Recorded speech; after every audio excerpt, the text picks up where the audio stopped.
Olá, professor, dando continuidade ao nosso projeto de uma arquitetura de hardware e software para um sistema de controle e sensoriamento remoto. Nós vamos estar hoje realizando a entrega da interface final da nossa aplicação, no qual nós vamos estar integrando todas as partes, a comunicação com o dispositivo, o consumo e a alimentação da API, além de também estarmos realizando também a associação com os microserviços desenvolvidos. Bom, professor, primeiramente vamos falar sobre a configuração do dispositivo e vamos partir para a primeira sessão. Na primeira sessão ocorre a conexão do aparelho do usuário com seu dispositivo. O cliente ele utiliza o seu computador ou smartphone, ao qual ele utilizou para acessar o site do Sanction, para conectar-se ao Wi-Fi de seu respectivo dispositivo, no caso, o ESP32.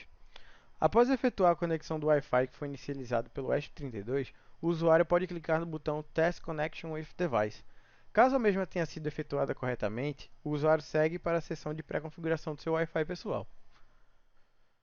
Na etapa de pré-configuração do seu Wi-Fi pessoal, essa é apenas a etapa elucidativa, que tem o intuito de informar ao usuário que o Wi-Fi que será inserido na etapa seguinte é o responsável por realizar a comunicação com o servidor do Sension. Na etapa de configuração do Wi-Fi pessoal do usuário, ele insere o SSID e a senha do seu Wi-Fi pessoal. Ao clicar no botão Save, o dispositivo ESP32 salva essas informações para consumo posterior. Na seção de validação de usuário conectado a uma rede Wi-Fi com internet, o usuário ele pode voltar a se conectar com sua rede Wi-Fi padrão. E ao clicar no botão I'm connected to my network, ocorre o redirecionamento para a seção de visualização dos devices associados à conta do usuário. Na seção Devices, o usuário ele visualiza os dispositivos que estão associados à sua conta, possuindo também a capacidade de associar um novo device ao clicar no botão da extremidade direita inferior da tela. Além disso, ele pode também deletar um device ou selecionar um device para edição. Selecionar um device para edição redireciona o usuário para a tela de visualização e edição do device escolhido. E ao editar seu nome, é utilizada a estratégia de debounce input para realizar o salvamento. Bom, na tela do dispositivo, nós encontramos no lado inferior direito um botão para realizar a criação de atuadores e sensores. Ao clicar no botão de adicionar um novo sensor, nós somos direcionados para o formulário de criação de um sensor. Nessa tela, nós podemos inserir um nome para esse sensor e também um tipo. Esse tipo pode ser BMP 280, Generic Analogic Reading e também Digital Reading. Dependendo do tipo selecionado, as portas disponibilizadas serão distintas, já que isso depende do microcontrolador. Para o caso do ESP32, essas são as portas passíveis de leitura digitais. Já para um sensor do tipo analógico, nós percebemos que o conjunto de portas disponibilizados são distintos, já que esse tipo de leitura necessita de uma conversão de analógico para digital. E para o caso do ESP32, essas são as portas passíveis a essa leitura. Já para sensores do tipo I2C, como por exemplo o sensor BMP280, nós percebemos que também a interface se adapta para uma leitura do tipo I2C, onde são requeridas duas portas, uma porta SDA e uma porta SCE. Vale lembrar que a interface também se adapta para exibir ao usuário quais portas já foram utilizadas.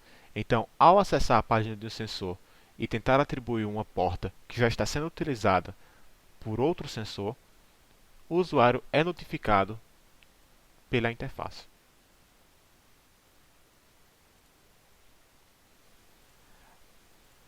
Ao retornar para a tela do dispositivo, nós encontramos os sensores criados sendo listados. Ao clicar no sensor, nós percebemos a seção de Sensor Data, onde são listados todos os dados dos sensores. Para o caso do BMP280, nós percebemos três informações sendo armazenadas ao mesmo tempo: altitude, pressão e temperatura. Além disso, também são registrados o horário da operação e também, ao chegar no fim da página, nós encontramos um botão que permite ao usuário carregar mais dados sobre esse sensor. No canto superior da tela, nós temos a opção de realizar a filtragem desses dados para um determinado dia.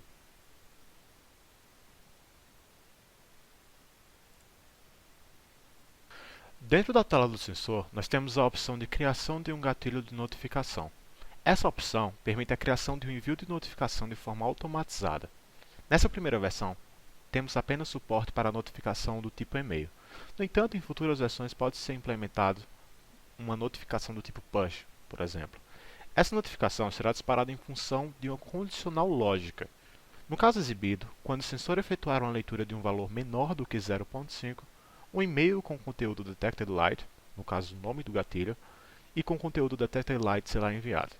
O campo de descrição corresponde justamente ao conteúdo do e-mail, podendo divergir obviamente do título.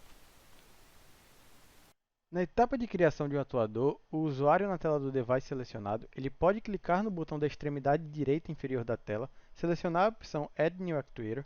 Na seção Actuator, o usuário ele tem a capacidade de inserir a identificação do atuador no campo Name e selecionar a porta escolhida para realizar a conexão do atuador com o dispositivo ESP32 no campo Port.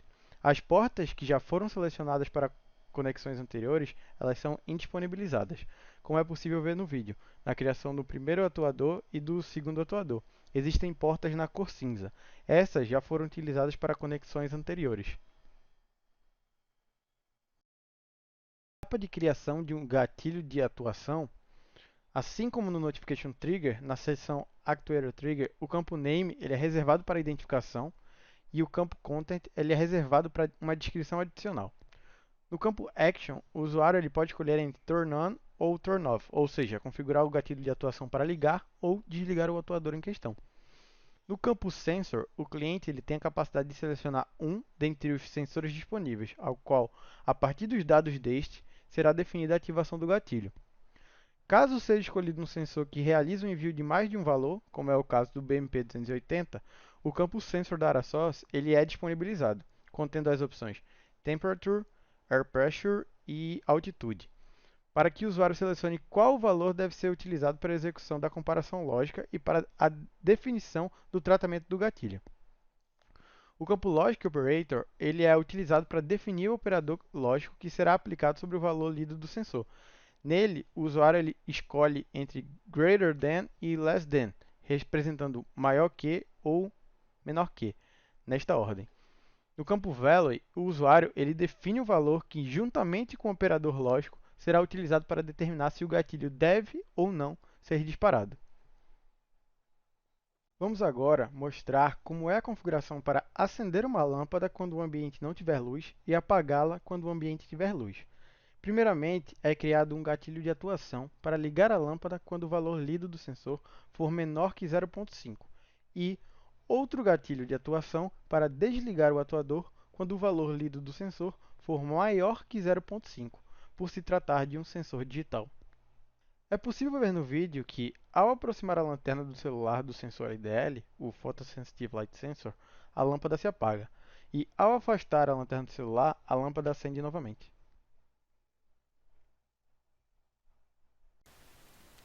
Bem, na tela do dashboard nós encontramos a maior variedade de informações.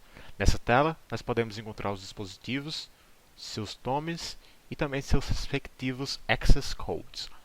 Bem, além disso nós percebemos todas as informações sendo recebidas dos sensores. Essas informações, como pode-se ver, são automaticamente atualizadas. Além disso, nós podemos perceber também uma opção para adicionar um novo sensor e também temos do lado inferior um botão de adicionar um novo dispositivo. Nessa tela, nós podemos também perceber que para cada tipo de sensor, o ícone varia. Além disso, são utilizadas cores para facilitar a identificação do usuário e também alguns controladores de status, como por exemplo para o caso do sensor LDR, nós percebemos que temos uma chave ligada para indicar que esse sensor é do tipo binário e que atualmente o estado dele é ligado. Um ponto interessante a se notar nessa tela é que temos listados dois dispositivos.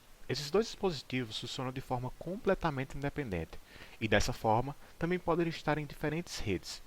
Ao associá-los ao mesmo usuário, a interface processa-os da API, que por sua vez está recebendo esses dados de forma independente, possibilitando assim a criação do dashboard. Se um desses dispositivos estiver offline, de forma alguma irá interferir no outro. Além disso, o usuário pode ter quantos dispositivos quanto quiser, para assim realizar quaisquer leituras necessárias para o seu cenário.